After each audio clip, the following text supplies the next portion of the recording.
here we are. So we're en route post-Christmas Day. Yep. Going between, it's not 4 Christmases, but it's 2. 2. 2 Christmases. 2 instead of 4. It's kind of a consolidated type of 4 Christmases. So anyways, we haven't gotten around to putting up anything for the Twin Flame Exchange. So we're going to go ahead and just entry a Christmas special. This is our Christmas special. Okay. For YouTube. Yep. I've made some posts. I was just going to talk on Christmas. What I'm really going to talk about is the reason for the season. I think I'd probably title this that. Just to, keep pressure on all the idiocy out there in the world. I mean, because there is so much rank, uninformed goings on every year. But from the time I was, young until now, I feel like the Christmas season has gone through a lot of, phases.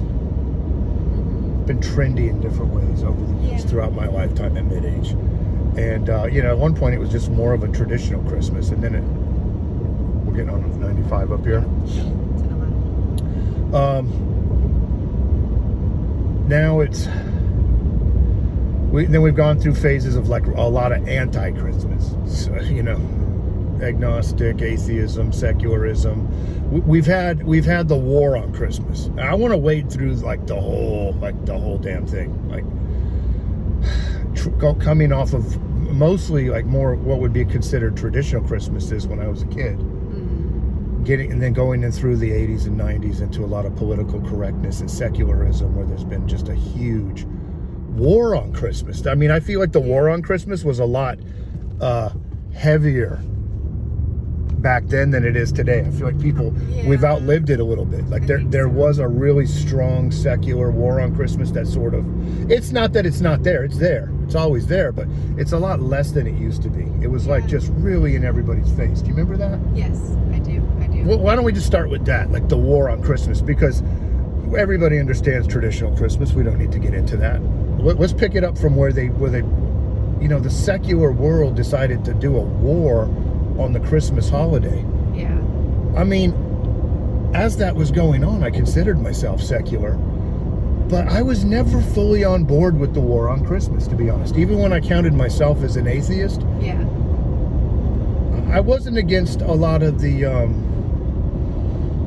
I just kind of took it my own way and stuff. But never did I feel like there was a need to be anti-Christmas or anti-Easter or anti our traditional holidays for sake of secularism and agnostic atheism. I never felt that way. You never were an atheist. No. How did it go for you? Well, I mean, I guess back when what you're calling it, the war on Christmas. It was a war on Christmas. So strong. I was a very traditional Christian, actually, at the time. So, I don't know. I thought it was hurtful. I guess. No, I can imagine it. I can imagine it would be hurtful. It feels like everybody's trying to crap on, Christmas. Yeah, and Christmas is, I don't know. To me, it's not about any one thing. I don't know. I guess it might sound like a Hallmark Christmas movie or whatever, but I don't know. It does. It brings about feelings about just my family and my friends and the people I love, and wanting to connect with them and do things for them, and tradition. I love my Christmas traditions, and they're simple. And some people would go, "What in the world?" I have my little Christmas Eve tradition, and I try to do it wherever I go.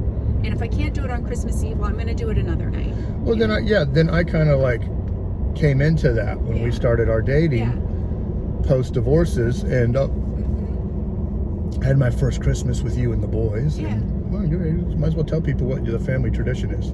So, well, one year when the boys were really little, I was tired going into Christmas Eve, but I was trying to think, well, what am I going to make for Christmas Eve dinner? yeah, I've got all these other things. I've made all this food, but I still needed to figure out something for Christmas Eve dinner. And I thought, I just got to keep this simple. And I made rice, and probably this is going to sound gross to some people, but I made just like a white country gravy, and I chopped up hard-boiled eggs and put it in there. And the family just loved it and gobbled it up, and I've done it ever since. It's so easy. And then the other thing is, every Christmas Eve I watch It's a Wonderful Life. Yep. And I cry every year on Christmas Eve when I watch It's a Wonderful Life, as if it's going to end any differently. But that's how we roll. That's how I roll now.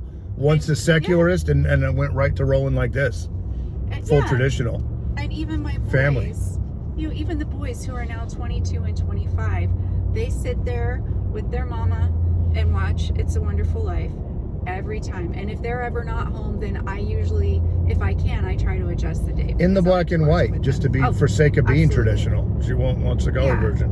And so I think the thing is you don't have to get angry about holidays because you think they're about something and you don't like what they're about. Well, it doesn't have to be about that. Exactly. For you. It can be special anyway. I mean, everyone in the world, it seems, or at least in the Western world, is, has the day off. Why not celebrate it and do something? I mean, for crying out loud, that's what we're talking. Yeah, I like you. Well, I'm going to take it from there too and add some, because it's across spectrum. It's the entire Western world is Christmas observing and has been. Now, I'm familiar with all of the arguments that come from intellectual atheism about how the Christmas that we're having now was not in the form that we experience it today for long. There is some little nuanced arguments that there has been Christmas, but it's not been the same. It's been quite different. But the one that it's the way what we're doing now is old enough that it counts as traditional. I would argue back, even though it doesn't have some antiquity that goes super deep back to like the Bronze Age. The way we do it now does not go back to the Bronze Age, but so what? It goes back a couple hundred years, and that's long enough, and it seems traditional. So that's why I'm calling it traditional, because I could foresee somebody from the atheist camp or some intellectuals coming in and saying, no. Right. No, Christmas has evolved. Well, yeah, I know that. Sure. And I'm willing to come behind that knowledge with this greater knowledge, which I just said, which trumps that knowledge. That's, to me, introductory. So, it depends on the person. Like, what is it to you? Is what seems advanced to somebody might just be introductory level knowledge to another. You don't know what somebody else knows, Yeah. You don't know what somebody else knows in a fight. Nobody knows what anybody else knows, and you have to tread easy. You have to keep in mind that you don't know what they know. So be cautious and pay attention. Whether it's about knowledge or whatever, you don't know what they know. You don't know what their experience is inside. I was just going to say, and you have an experience. They have experiences inside, and you have no way of knowing. So it's just all that together. It's just smarter to approach things that way. Approach it. In other words, there's something smart about being agnostic about things, right? Can we admit that? I mean, there's nothing wrong with being agnostic, and I will argue there's nothing wrong with being atheist. I want this to be like I've been going and talking about axial theism, and I've been saying this idea is a belief about God as a concept, not belief in God, not a groveling belief in a thing that you think is separate from you. In a concept that you understand is about you, because it's about existence. God is about existence itself. Existence is what's eternal. Existence itself is what has no beginning or end. Existence itself is the all-present, is the omnis. Existence itself is non-local, and non-local mind, and non-local life. See, the concept of God is a concept of a living, let me just start with eternal. An eternal, living, conscious mind at apex level, capital level, which within itself, within its own boundlessness, has the ability to self-interact. And that now we get into humanity and people. This is the mystery of the incarnation. I'm going to walk this into Christmas. That is the true. That is the real mystery. What are we looking for as when people are in the Christian world, the Western world? We're not all Christians. There's Jews and Muslims. But it is very dominantly Christian in number above those others. So we have to recognize the dominance of Western Christianity. We'd be idiots for not recognizing what's true about it. And the truth is that it is a dominance in the Western world. And it's spread into the East as well. But I mean, when our whole society is structured around this thing. It's an elephant in the room. And the atheists aren't going to be able to just turn from it. So it's time to talk about things. In me having been full on board atheist and also a mystic who's been through fundamentalist Bible school, I understand all three perspectives, and the spiritual perspective out beyond organized religions is really the dominant outlook, I would say, over the others. It's the one outlook that can make sense of the others, but the others can't make sense of it. This is why I would call it preferable. I want to explain why somebody like me, a mystical philosopher, would go public and say that, no, I'm telling you, this is preferable. It is preferable. It makes sense not to be butting your head against Christmas and Easter every year like an idiot. You're making yourself an idiot if you were trying to have a war on Christmas. It's just a war on you inside. All you're hurting is yourself. I mean, that's what I have to say about it. And it's true. You're just hurting yourself. Stop hitting yourself then. What you just said is a way of somebody getting the message. Stop hitting yourself. You can make it. You can turn it into anything you want inside. And if you're secular and atheist and whatever, and you're I get it. There's a lot wrong with these. These organized religions have done people wrong. I get that. I understand why. That's why I was done wrong. I get it. But you're throwing the baby out with the bathwater if you go on a war on Christmas. That's just where I'm at with it today. And I learned that by hard knocks because I was part of those people, and I thought they were, being too extreme when they were doing that. And we would argue amongst ourselves, amongst atheists, about things like that at websites like xchristian.net, where I had authority, where I was on staff, and I ran debate forums, and I would debate every year. But I've been online debating with people since the early 2000s, nonstop. During that time, I've seen every major debate on repeat. And I've watched the debates evolve over time as we think about them more and more over the decades. So, I mean, that's experience. I've got that kind of experience inside of me, debating these things and contemplating and intuiting things on top of intellectual contemplation to get to where I am now and to get to the things that are being said in this talk. So I just want to put it out there. It's just free advice. That's it. You take it or leave it. A war on Christmas is not the smart thing to do. That's my position. That's my position. And it's decades worth of thought has gone into this. It is far better that somebody would take the advice you just said and just own it.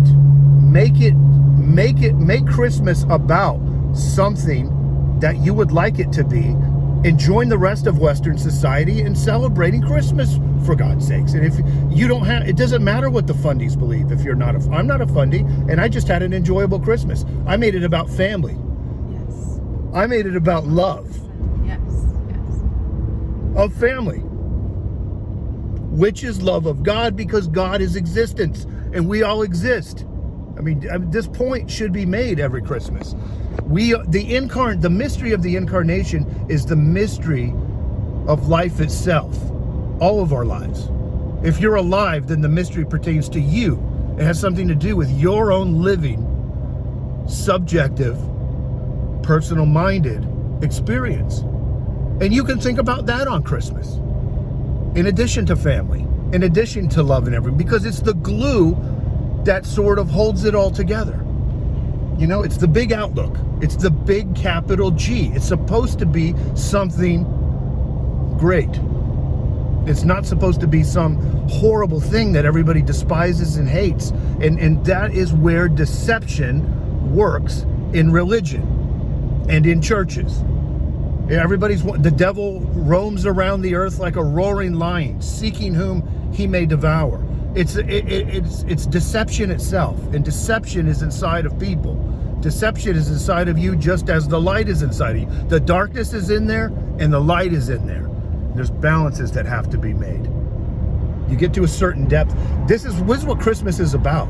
It's the light cycle. We're using the natural light cycle for spiritual reasons. If you really want to know what Christmas is to the Hermetic mystics, the Neoplatonic Gnostics, the Hermetics, and they have in Vedic tradition, their myths also outline importances at the solstices and at the equinoxes, and this is why.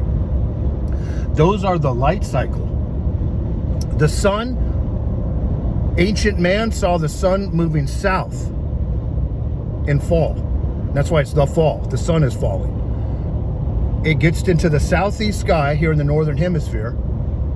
It appears to stand still for 3 days. And then it moves 1 degree north. That day that it moves 1 degree north is December 25th, after the 3-day solstice. Now, a lot of people don't understand this still today. We were trying to get this message out in the 2000s decade, big time. This was a huge hot button issue online. 2005 through 2012 for sure, big time, and extending into a lot of that stuff has gotten forgotten. So I want to rehash it. I want to bring it out now because see that was previous to this grand spiritual awakening around the 2020 time frame and into the COVID era, where loads of people just suddenly woke up to being more spiritual. Yeah. So I mean, I gotta bring things from the last 2 decades before that back out into the forefront again, because people never saw it, or they glossed over it, or it wasn't important at the time. So I see a need to bring these things back. One of those things was an understanding of what Christmas really is, the real reason for the season. What I'm talking about is the reason, and all this stuff this is not going to wind up being derogatory to Jesus, I promise you. It's people are all mixed up. They think that if you're admitting that it has to do with the solstice and celebrating the day after, then you're somehow crapping all over Jesus. And that is absolutely not how it really is. And I want to make that clear. I want to make it beyond clear. This is not to crap on Jesus. The reason for the season has to do with seasons, which is the light cycle. And Jesus is a symbol for humanity. He's the new Adam. I've talked about this. The old Adam is Adam, and he's a character in a story and all that, and Adam and Eve and stuff, but equally he's used symbolically to represent the model of humankind. We're all sinners because of the first Adam. Yeah, but we're not him. We're not Adam. Well, are you a sinner? Oh, yes, Christian would say. Why are you a sinner? Well, because of Adam. Well, in other words, you're admitting that Adam represents everybody. Jesus is no different. They call Jesus the second Adam. So the first Adam is the human being. It's a metaphor for all of humanity. And it doesn't matter if there's a real Adam, not a real Adam, none of literary character, real person, none of that matters. What matters is that he's being used to represent the human condition. Jesus is no different. Jesus, whether alive or not, whether literary, whether historical, whether it was the time of Pilate or 100 years earlier with Joshua ben Pantera, or all these arguments, none of that effing matters, because what matters about it is that Jesus, whatever the case, represents the second Adam, and the second Adam represents what the first Adam did, which is all people, the human condition. The incarnation is the human condition itself. Everyone is supposed to understand that the mystery of the incarnation is the mystery of your own life and being. And that all of us, the reason we're supposed to try and get along, the reason we're supposed to do unto others, the reason that which you've done unto the least of these, my brethren, you've done unto me, is because of the fact that Jesus is representing the human condition itself. So yeah, sure, when you hurt somebody else, you're hurting Jesus. That's why. You know, back kids growing up in Sunday school, that may seem confusing. You're like, well, yeah, you know, well, I'm going to go hit Billy on the playground. And then the teacher was like, well, you've just hit Jesus because what you've done to Billy, you've done. Well, yeah, because it's when it's understood as a symbolic representation of the human condition and all people, then yes, then that matters. So when people try to get out of Jesus being a reference to the human condition, well, if he's the second Adam, then he is. Right. There's no way out of that. You'd have to argue that Jesus is not the second Adam, and good luck there. Right. You would have to also argue that Jesus, that we have no inherent sin because the first Adam is just one guy in history, and it doesn't matter about the rest of us because we're not him and he's not us. Then we're not sinners, right? Well, that isn't how it works.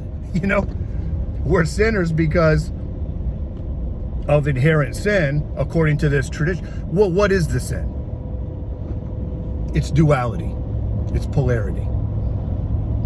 It's eating the tree of knowing good and evil without also having access to the tree of eternal life. That's what it is. So that means plus and minus, but no equal sign. The new Adam is the new human condition, where it has the plus and minus, and also the equal sign, which is the sign for eternal life. Knowing good and evil, and knowing eternal life. So that's the real Christmas. I mean, you know, we could come up with a real Christmas message here, and it's not derogatory in any way, I don't think, spiritually. It's just letting you know what the spirituality is actually addressed to this whole time, while people have not been paying attention. And just making it about something other than what it really is, which is the light cycle. And the light cycle is being used to symbolize your own inner light. You know, that's the darkest day. You know, the very darkest times are at the solstice. When the sun rises on Christmas morning, December 25th, 1 degree north now, instead of in the same spot, it's going towards spring. It's going towards higher light. And that's Easter. Passover. You know, once you get to the vernal equinox, that's where the day and the night are equal in time, and from then on the unconquerable sun and light takes the dominant role. So that gets celebrated first with this 1 degree move north by the sun on December 25th, and then again we hit the vernal equinox, the days are even, then we go a little bit past that to the first full moon. They wait until the full moon, and then after that full moon, whichever is the first Friday is Good Friday. It's a rotating. You see why they're doing this. Is 100% astrotheological allegory, and a lot of people are confused about that. They get the idea that that's somehow derogatory to religion to point out that this is astrotheological allegory, but it isn't. As above, so below. All that astrological stuff has an inner, mental, spiritual, alchemical meaning. And it's not pick one or the other. It's dual meaning. Both apply. So when what we see as the stars is understood as projections from within. So when you all this talk about constellations and astrology, external and out there, there's another meaning, which is how that corresponds to what's inside you. So now imagine the light inside. What people ought to be doing around Christmas time is focusing on their own inner light and the rising of inner light within you, in addition to the physical light outside increasing in duration. That's the spiritual that accompanies the physical. I mean, does that make sense too? I'm going deep. I mean, obviously people don't think of Christmas like this, but it's possible to think of Christmas like this because all of this knowledge exists. I'm just spouting off existing knowledge, none of which I made up. That's the real reason for the season. There's a lot of reasons for the season. It's a good season. It feels good to enjoy Christmas. It feels good not to be part of a secular world that's nihilistic, feels like life has no meaning, basically destroys the sanctity of life. It's good not to be in that camp. That's the way I feel this Christmas. And it's not like this is the first Christmas I've not been in that camp. I've not been in that camp for a long time. But I can really appreciate not being in that camp every year, no matter how many years go by, because it's a grim outlook, and it's not preferable. I would argue that it's not preferable in life. It's preferable to have some kind of a spiritual understanding in your life. And it doesn't have to be dogmatic religion. It doesn't have to be organized religion. And I would argue even further that it really shouldn't be. The people who are the most spiritual in the world are generally not part of any religion. Of the ones that I know, myself included, and you, we're not part of any formal religion. We've stepped away from them all to be spiritual inside, not to be godless atheists that are nihilists and think there's no meaning and spit on the sanctity of life. Not for those reasons, for spiritual reasons. You know, because God is inside of us all. He's within, he's without. It's not even a he. It's just, it's raw reality. It's the reality of every he, she, or it, or, you know, anything. And that's the mystery of the incarnation. God is having human experiences through all human beings, but it's further than that. He's having life experiences through all life.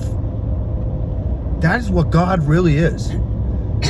And, you know, celebration of the light of consciousness. That's what the allegory is. All this business about the light and the physical light is allegorical about the light of conscious spirit in you. That's the way it should be taken. That's the way it should be understood. Well, I'm just talking off the cuff, so I mean, you know, I'm just kind of like speaking from the heart as I'm feeling it. It's not scripted or anything. We're on our way back to another family thing, from one family thing to another. And I'm enjoying it right now. That's why I'm saying that. I love the fact that we're going around having this family time. You know, Vince, what's his name? Vin Diesel. Like, you know, in the Fast and the Furious, how he's, you know, it's like everybody jokes around about how he's like, family. Oh, family. It's a joke, right? He's on and on about family all the time. I get it, though. Yeah, it's funny, but I get it. I'm like that, too. It is about family.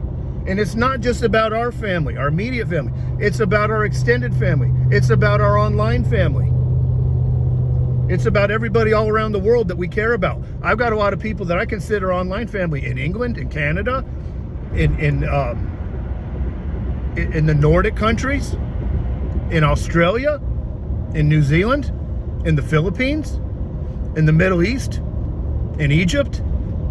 I consider all these people who we have a mental relationship online as family, in the Fast and Furious sense. This is our extended family. So anyways, Merry Christmas, extended family. It's not going to be super long. I'm just going to go ahead and put this up on the channel. I just wanted to have a Christmas special with me and Pamela and say a few things, you know, from my decades of experience having to go around and around and around with these arguments. This is where I'm at today. All right, signing off.